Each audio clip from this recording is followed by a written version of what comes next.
Let's bring in New York Post reporter Georgia Worrell, former Tucson homicide detective Benjamin Jimenez, Fox News contributor Paul Mauro, former San Bernardino County Sheriff's Deputy Megan McCarthy, and missing persons and crime scene expert Cheryl McCollum. Thank you all for coming on tonight. We have some breaking news, and we want to bring in Georgia because Georgia, with the New York Post, was actually there today when the glove or gloves were found 1.5 miles away from this house, Georgia. I mean, give us an idea. Walk us through what happened and how did you get there so fast to see them taking pictures and analyzing the gloves? Well, Trace, it was really just a case of being in the right place at the right time. Honestly, the photographer who's working for the Post and I, we had just been kind of reporting on all the police presence in the area today. And then at one point we were pulled over, the photographer was pulled over on the side of the road, and he saw other law enforcement pulled over and they were staring at something on the ground. And he immediately called me and he said, "Get here right now." And I just so happened to be around the corner, thank goodness. And so I went, and sure enough, other cop cars started pulling up. They were unmarked, but, you know, investigators. And then finally, a man wearing blue gloves and carrying an evidence bag went over and picked it up. And so we were just following them. And just to kind of clear this up, Georgia, because, you know, Jonathan is referring to, because we've got a lot of sources that are telling us it was actually two gloves they found. You say it looked to you like one glove, and in the early reporting was one glove. Possible that it could have been two? Absolutely possible. Honestly, it was a pretty big mound. You could see it from across the street, and it was a big, you know, wide freeway. And so, but I only saw the top of the top one was definitely a glove. So it's very possible that there was another glove right underneath that one. Just wasn't visible to us. I want to go back, if I can now, Cheryl McCollum, to bring you into the conversation here. When you think about gloves, and I know you've been through a lot of investigations and, you know, you're a specialist with evidence, I want to know when you heard today that they had found a glove. You know, I was saying all day long, I said it was kind of surreal to me, because we haven't seen FBI agents out here scanning the roads, right, and the brush. We just haven't seen that. And then all of a sudden they go out today and they're scanning the roads and the brush here near Nancy's house. And to me, it was like they were looking for something, and maybe the glove is what they were looking for. But suddenly, 4 hours later, boom, they find the glove or gloves. And it seems to me like this could be a significant clue if it does in fact belong to the person that we assume, or we you know, are hoping that it belongs to. From her house. This could be the thing that breaks the case. You're showing a video right now of the suspect at Nancy's door and the glove that was found. If you look at it, most of the gloves that you're going to wear for crime scenes stop about right here at the wrist. Both of these gloves look like they're a little bit longer. That to me is significant. But I tell you something, I am tired of wasting time. These gloves have got to go to a private lab. Othram in Texas can test this glove and give us an answer within 24 hours. We don't need to waste any more time on any of this evidence. Yeah, former homicide detective Benjamin Jimenez, what are your thoughts? When you heard about the glove today, were you thinking could be big, or were you thinking, oh, we have a long process to go? I was thinking that Nancy's DNA would be on that glove if it was in fact used in the crime. So I imagine those gloves are already en route to Quantico to get tested. They're probably already there by now. So we should have results really quick with this. And Nancy's blood, you were thinking on the outside of the glove. What about the inside of the glove? Could there be some DNA that could be useful on the inside? I was thinking Nancy's DNA on the outside of the glove first. In the inside, you're going to get DNA trace evidence from the actual suspect in the case. Yeah. Paul Mauro, to you now. When you heard about the gloves today, I mean, we didn't have the day today that we had yesterday because there was so much going on. The video was released. We had the person that they brought in for questioning. We had the search of the Rio Rico location. So we didn't have the day today that we had, and it felt like the momentum kind of got pulled back a little, Paul Mauro. But then you hear about the gloves and you think, okay, things are ginning up again. What do you think? Yeah, Trace, and that's how investigations go. You know, they have their peaks and valleys, and then at one point, all of a sudden, you hit sort of, the peak acceleration, and the thing wraps up, and I do think we're going to get there. I would say 2 points relative to the glove. First of all, BORTAC is on the scene here. I was talking to somebody from that unit today. That's essentially the SWAT members from the Border Patrol. Why does that matter? Because one of the things they can do that a cop like me from a city doesn't know how to do is they know how to track in the desert. That's what they're trained to do. They can find stuff out there that I would not see. And so if there is something to find relative to this glove that goes off into a direction, or maybe they have some tracks that they can follow, kind of stuff, again, that I couldn't see, you have the right people here. That's key. Secondly, to double tap what our crime scene guest was talking about relative to Othram, I just want to make this point real quick, if I may. The Othram thing is important because that's who does the familial DNA, and they did it in the Koberger case. You can take a minuscule piece of DNA, that's what goes to what you can get to familial DNA. So you may not get the perp, but you get somebody who's related to the perp by 40%, 50%. You get a pool of those, then you got to do detective work. I think that's a very strong strand in this thing. If we can get DNA from a perp who very clearly was garbed up head to toe to try to prevent that DNA, it's almost as if he knows that procedure is out there and he really took precautions. Yeah. It's a great segue, Paul Mauro, to this next soundbite. I want to put it up there because this is former FBI agent Tim Clementi, and he's talking about the potential value of those gloves as well. Listen to him, and I'll get Megan McCarthy's response. Not only would the suspect's DNA be on those gloves, it is very likely on the outside of the gloves that we might find Nancy's DNA. And I think that's the first thing they're going to try and eliminate is see, obviously they know her DNA. They can't necessarily identify or segregate his DNA yet. That will come. But right now, if they can test those gloves, they're going to test them for her DNA to see if she was touched by those gloves at any time.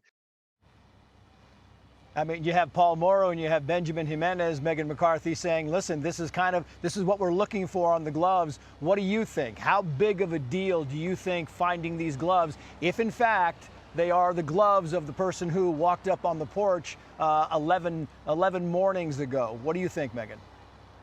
Well, I think it's really important to remember in these investigations that law enforcement is playing chess, not checkers.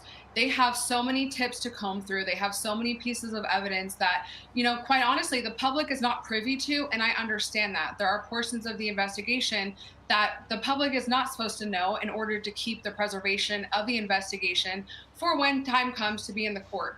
I think that these gloves could potentially be a great breaking point for the case, but I also think it's important to remember that there's other pieces of evidence, there's other pieces of, the audio, the video, other things that we may not know about. These gloves could just be that missing puzzle piece, but I think it'll be really important to get that touch DNA, that familial DNA, and be able to sort out all the other questions that we have right now.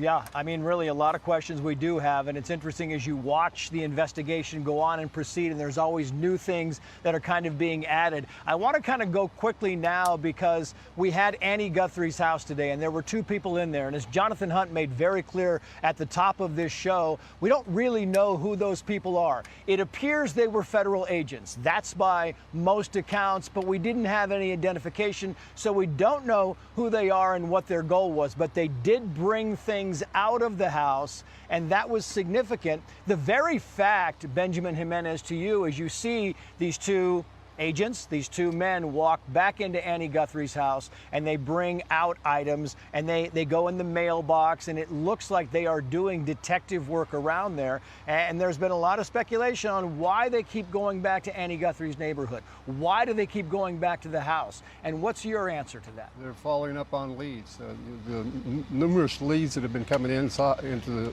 the office, they're just following up on those. And I would say a majority of them are taking them back to that scene.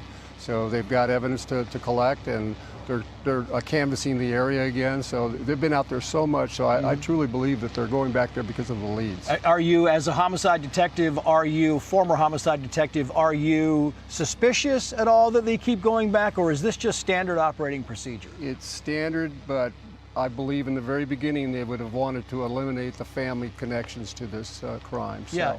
and that's why they're going back. They're tied into their, because of the lead, so it's very suspicious to me as to why they keep going back. And it seems to me, Cheryl McCollum, like we are no longer at the beginning. So when Benjamin talks about the beginning, you want to clear the family. That's first and foremost. I get it. But now we're 11, almost 12 days in, and as you see these people kind of walking out with bags in their hand, clearly with stuff in the bags in their hand, Cheryl McCollum, it just makes people that don't know anything about police work, it makes people think that there's something amiss. You know, there may not be, but one thing I will point out, the gentleman that goes to the mailbox and the agent that you see that picks up the black glove, they're wearing blue gloves. So they do that, we do that, so that if we touch something and it has blood on it, we can see immediately that it has blood. Those two folks could very well be picking up the mail for the family because they can't return to the home. But when you have no suspects named, you have no leads of who these folks are that might have done any of this, it is not wrong to go back to square one and start over. Canvas, go shoulder to shoulder, do a grid search. What I'm seeing is really good police work at this moment. Yeah, Paul Mauro, would you agree? Good police work? Do you think it's maybe too many times going back to the house, or is this just something we may see several more times as the hours and days go by?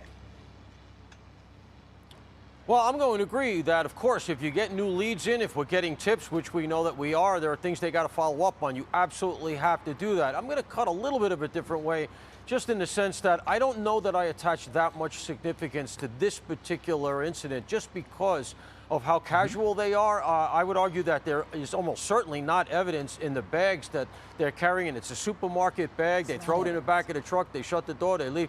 I mean, if that is important evidence, we have a real chain of evidence problem here. That's not how you collect evidence, but they maybe just be packaging up stuff that they had left there at the house. But I don't know. I lean towards this being the private security that they hired going back to get some stuff for them, getting their mail, because they're not staying at the house and they haven't been there for a while. But they might just be, if it is agents, they might just be cleaning up some material that they left there. They're cleaning out the house for when the family comes back. Yeah, I mean, it's very potential and very possible. Megan McCarthy, do you have a different take on what Paul Mauro was saying? No, I completely agree with Paul. I think that, law enforcement is trained in a specific way to package evidence and how we have that chain of control for evidence. This does not appear like it is crucial evidence, and it looks like Paul said, maybe they're returning home for medication. Maybe they're returning home to pay bills. Maybe they're returning home for whatever thing. But, when we speculate about certain things, it causes tunnel vision. And one thing in law enforcement, you're always taught that tunnel vision is bad. You don't want to focus in on one thing. You want to keep your eyes open and scanning the entire room. So we have to remember investigations are the same thing. If we focus in on one particular bag or one person going to the mailbox, we could miss other critical things. So I think it's important to remember that, this is real life. This is not a Law and Order episode. Things are not solved in 60 minutes. We need to trust law enforcement is doing everything they can, and we will get answers. I'm curious, Megan, Georgia, as you are out here and you are covering this for the New York Post, and events happen throughout the day, and do they call you and say, okay, something is interesting happening over here? There's a search for this over here. There's something. Was the action at Annie Guthrie's house today something that was on the New York Post radar, something that they wanted you to cover and they thought it was significant? Well, they did send out information saying that they were doing canvassing of the neighborhood, and they said the same thing about Annie Guthrie's neighborhood yesterday. Today was Nancy's. But I think that the Pima County Sheriff's Department has been very closed-lipped for the past several days. I mean, they have no press conferences scheduled for the future, and they say that they'll only schedule one if there's a major development. I mean, I would argue that the finding of the gloves is a major development, but I think that they're just playing their cards very close to the chest and, wanting the media to kind of go away and let them do their jobs, which... Would you agree? You think the Sheriff's Department would, if you found the gloves, would come out and say, this is a big deal, or no? Not necessarily. They're not going to come out unless it's major, but I think they know a lot. They're doing things behind the scenes that we don't know, and they're quite involved with this investigation. And it's, as far as we know, they know everything so far with the video. I mean, they're dissecting that video, the clothing, the backpack, everything, every piece of item in that video that the suspect was wearing. They're probably already determined where a lot of those things came from. We just don't know yet. Hey, Sean Hannity here. Hey, click here to subscribe to Fox News YouTube page and catch our hottest interviews and most compelling analysis. You will not get it anywhere else.